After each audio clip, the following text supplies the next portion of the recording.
Thank you for taking the time to listen to Ask Win. If you would like to stop this podcast at any time, you are welcome to it. But I would request that you come back to this podcast and look for my books on Amazon. Type in I Win, Hope in Life on Amazon or your favorite ebook provider or on Audible.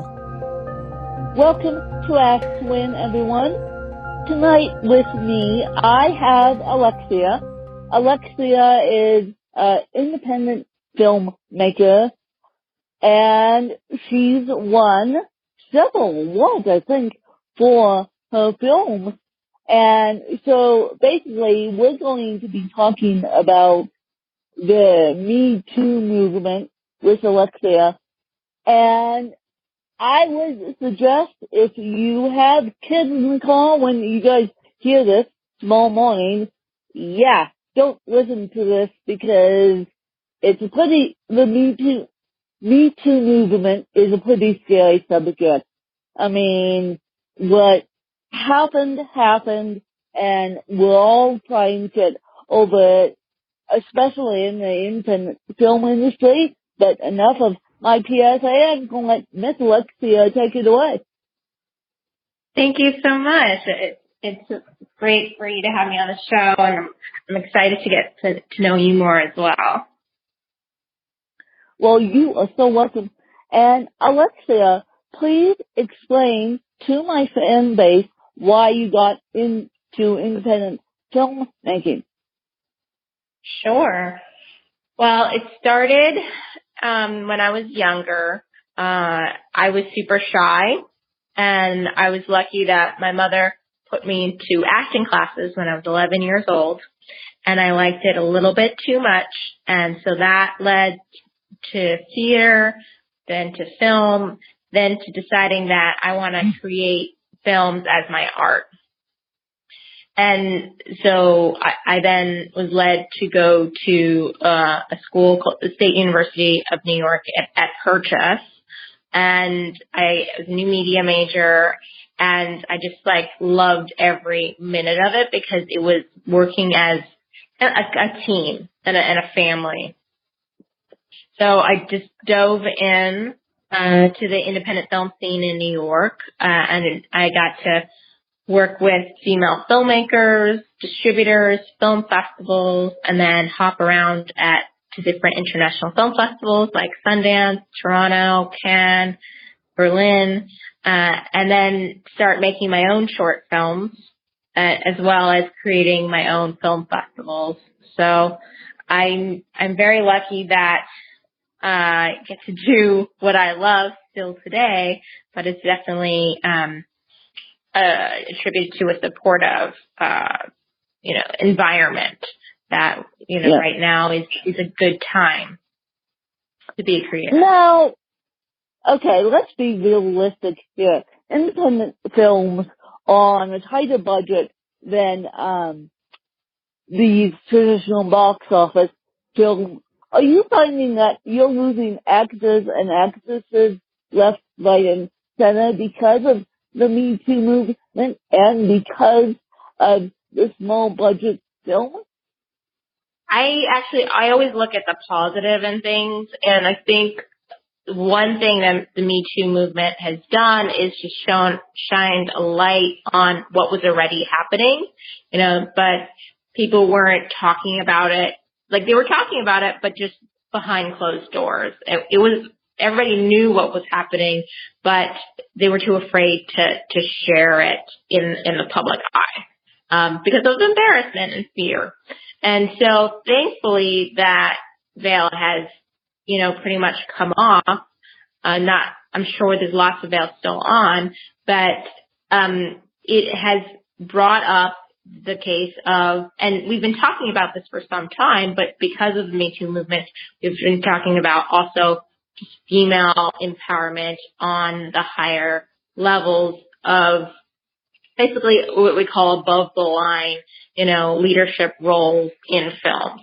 So there's been a number of Oscar nominees and a couple of wins in those categories, but definitely not enough compared to all the men who have thrived, and it really is just the numbers game at this point, because right now, who is making the buying decision when we're going to the movies is women, are making, predominantly the decision what movies we're going to see. And for independent films, I feel like it's actually getting easier for independent films to get made because the cost is coming down and the education is rising. So it's easier to learn about making films. It's easier to connect with a team to make films. And it's easier to even get distribution, because now you can self-distribute and pay aggregators to get on all the same platforms that all the studio movies are at. So then that is just basically the gap of education, because then you have to not just become a filmmaker, but you have to become an entrepreneur, where you take on the hat of the studio. You're like, okay, well, I got to market this film too. But that's not so bad, because guess what? I get to make my movie and be an artist. So, of course, technology has made it easier, but I would say that the YouTube movement is still out there, but at least the veil is coming off. And I agree with you. The men are still in power, but women are being more in power, being put more in power. Yes, slowly but surely. Exactly. Yes. Slowly but surely. And believe it or not, you guys, it's so easy to get in contact with these independent filmmakers now that it's not even funny. You can contact someone on Twitter and just say, can I ask you to back this film? Or you can put up a Kickstarter campaign, or maybe Alexia knows a better way that she backs her films. But with technology, you guys can do anything. Exactly. And I've used crowdfunding since 2009. It's a great way to raise money to start or finish your film. But not only that, show to distributors that you have an audience that wants to watch your movie. So sometimes it's not even about the money. It's about awareness that you could have never, paid someone to get enough money to get out there. So, yeah, it's amazing the changes.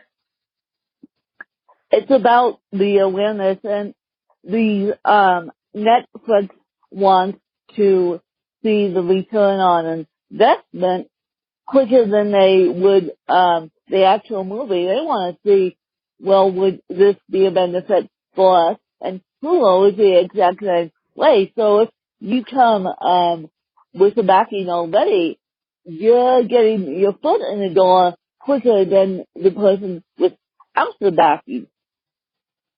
Exactly. And then you get to keep your limbs, like I like to say, your face and your fingers. Then you get to keep your limb. I love it. Then you get to keep your limb instead of having it slammed on by the door of Netflix. Thank you very much. Netflix wants to see how many people will watch it, how many people will stream it, and with Amazon Prime now, Amazon Prime, I believe, is including Amazon streaming video. So you can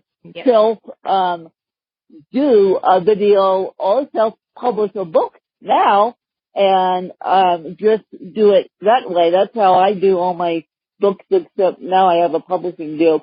So I'm happy about that, because create space beyond of Amazon that's self-publishing books is actually doing wonky things. I don't know about Amazon Prime and Amazon streaming video, but I know that people make money off YouTube. I know that people make money off Amazon Prime. So if we can just get the education piece in the door, we'll be good as gold. Exactly. Yeah, it's a start.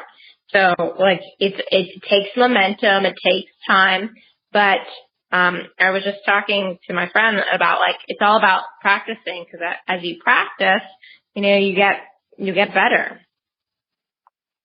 Yeah, exactly. So, has been your favorite movie you have looked on as an independent filmmaker? So it would definitely be my most notable film, which is Adventures in Platoon. It's a documentary about Oscar-nominated animator Bill Plimpton. And I think it was like my first feature doc that I directed and produced, and I put so much time and energy and care into it. And I got to do something and have control over a project and make sure it was, nothing's perfect, but, it was, I got to put all my special, sauces on it. And I got to meet so many people and challenge myself. So, and I think that's why I got the attention of all the film festivals that I've been in and the awards and the distribution and now it being on Amazon Prime and iTunes and Vimeo and all the above. So. And what is your favorite piece of editing software? I know we're getting techy here, but you must do the editing yourself, or maybe you have a person help you with it. So I work with the team now. So for that film, I co-edited the film. Editing is not my favorite part. I actually dread it. I could see why. It's a tedious part. Like I had to get through it, but I did. It's kind of like getting your running done, things like, yep, you got to do it. You'll feel better afterwards. You're like, oh yeah, that piece really looks a lot better now because I put in an extra time and I tweaked it. But it's, so now I find people that are even better than I am at editing. And also the same thing with, every single part of the crew. I can find people that thrive in different sections, like even the director of photography, like I can find somebody else that I'm like, you can focus on that while I can focus on directing now. So I can really hone in on making, say, the actor feel comfortable or the subject, who's a real person. They're all real people, but not an actor, feel comfortable to be natural on camera. So, I like that part when working as a team. When an actor comes on set, being on a movie set is quite scary. So how do you, as the director, make them feel comfortable? Because people always dream of being an actor in Hollywood or being an actor where you're located. But at the same time, they feel like it's scary. So how do you make them feel like they're loved and welcome on a movie set? Yeah, that's a very good question.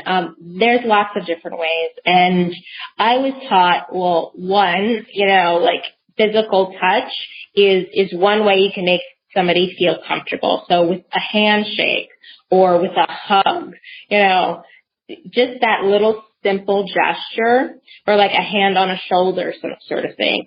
Sometimes like if you actually read the 5 love languages, touch is a common love language that people have. So if you, hold somebody's hand or you look into somebody's eyes, they feel more comfortable around you. That's one very simple thing that you can do to make somebody feel comfortable around you, if it's on set or if in a simple conversation. And then also, I have a very calm set. I meditate twice a day. I practice transcendental meditation, so that doesn't stop when I'm on set. So I make sure that everybody in the environment has that calm energy, and they're gonna, bring like there's no, I say there's no emergencies in filmmaking. You know, nobody should be running with scissors. It's just not worth it. We're supposed to be having fun here.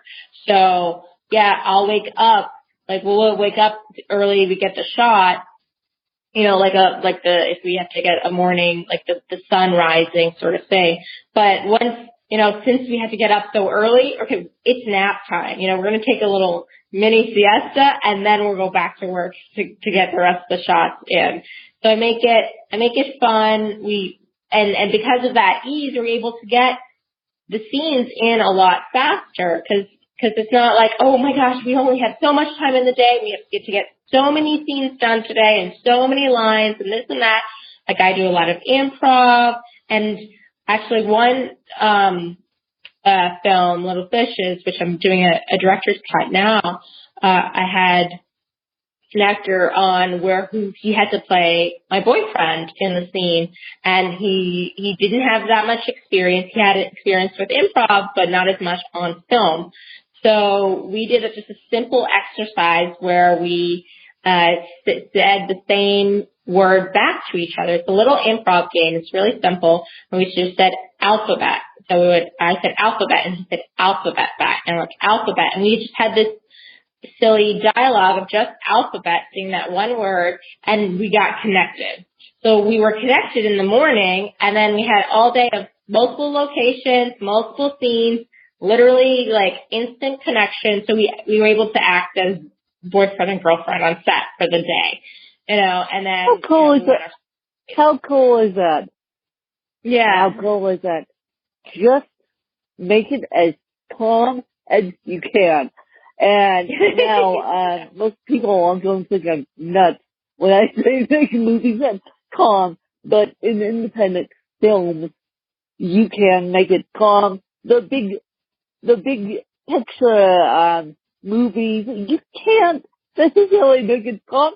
Or maybe they do. I don't know, but, we're trying to make I think they probably can. It really all depends on the people that you have in your cast and crew, and you set the rules of your set. So safety first should always be the number one rule. Yeah. In my opinion.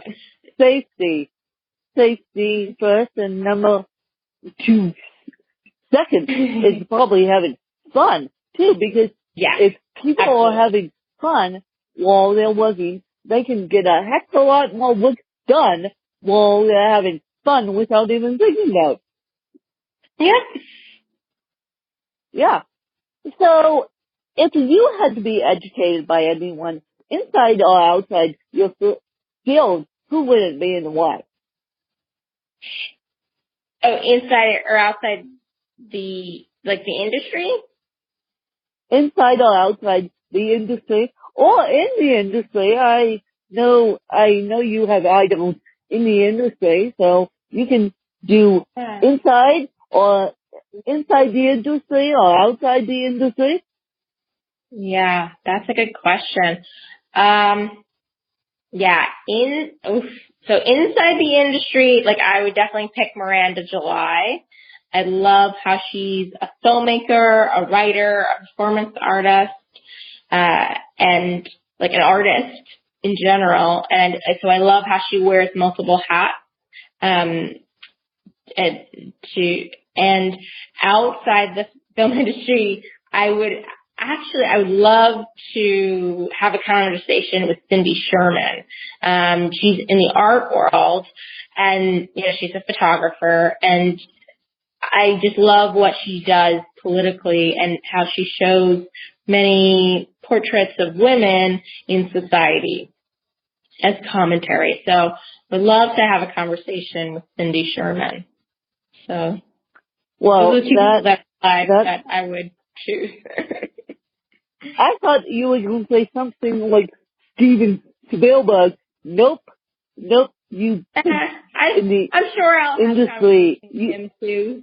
You picked someday in the film industry in you, because you, even though Steven Spielberg is a great director, and I love his directing style personally, but I think that the indie film industry needs to be talked about more than the big box film industry. That's my personal opinion. Take it or leave it. And now I'm going to let Alexia turn her podcasting cap on and interview me. All right. So I have a couple little questions. So, one is, when did you know you wanted to be an inspirational, leader or coach? Okay, you guys don't know this. You guys have been hearing me say this, on and off for about several years now, but you don't know the true story behind why I'm actually getting a journalism degree. And I actually got to meet Hunter S. Thompson. And for those of you that don't know Hunter S. Thompson, he wrote Fear and Loathing in Las Vegas. And my dad used to live with him. So I actually got to meet Hunter S. Thompson before he passed away. And as an 8-year-old, I idolized this kid.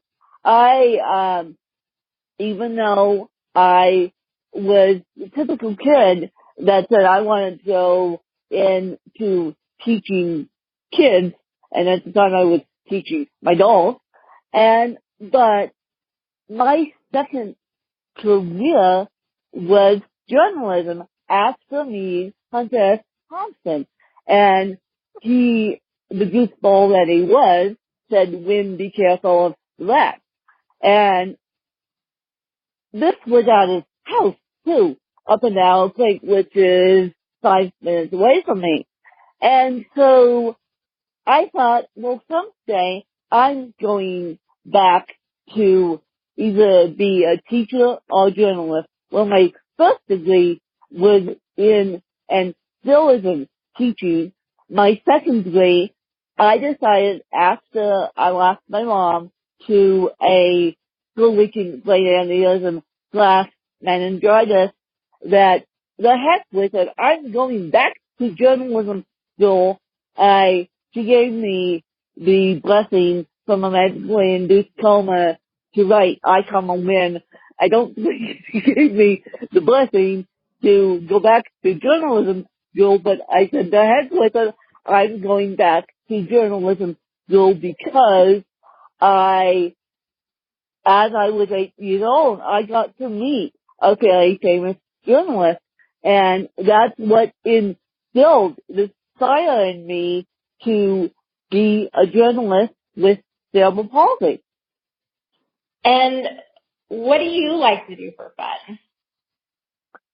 Well, I like to rock climb. Believe it or not, I can scale a rock climbing wall like this. It was small, and that surprises some people that I do able-bodied rock climbing, and I love to bike. I have a recumbent bike, and I love to read books.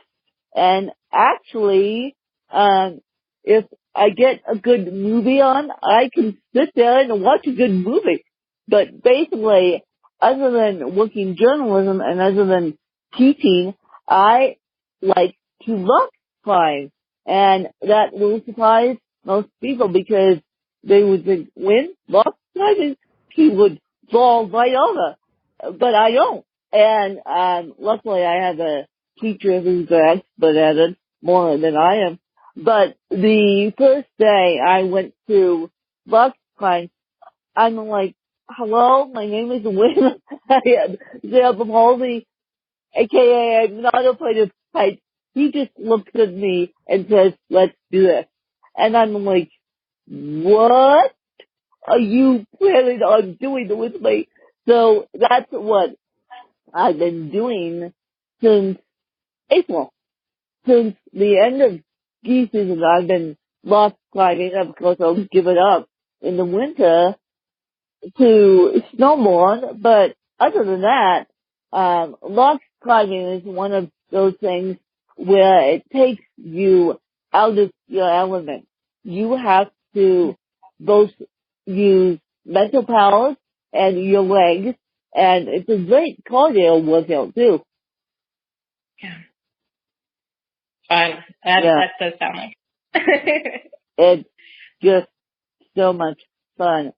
And now, where can my community support you, Alexia? And where can we find you? And where can we watch your film and support the independent film industry? Sure. Well, you can most easily find me on my website, alexiaanastasio.com. That's ALEXIAANASTASIO.com. And my most notable film, Adventures in Plum-Tunes, is on Amazon Prime, iTunes, Vimeo, and many other platforms. I also have a fun mockumentary on IMDb. That one's you can also watch for free. So those are the two ones you can start out with. And then you guys have to go follow Alexia's career. God knows I will be following all the women in independent film making because I am so fascinated of independent filmmaking. I'm a movie junkie when it comes down to it. And I think I know these women need to be, and men too, need to be heard and need to be loved and support. You guys, I know that Alexia is busy creator, and I would love to thank my publicist for getting Alexia on. She and I share the same publicist. Yes, I have a publicist. Don't ask. It's for marketing purposes. And I would love to thank Alexia for coming on my podcast and sharing her story and getting the word out about independent filmmaking. Thank you. Bye, you guys. Bye. Please leave a review on Amazon for my books, and please share this episode with a friend who needs it.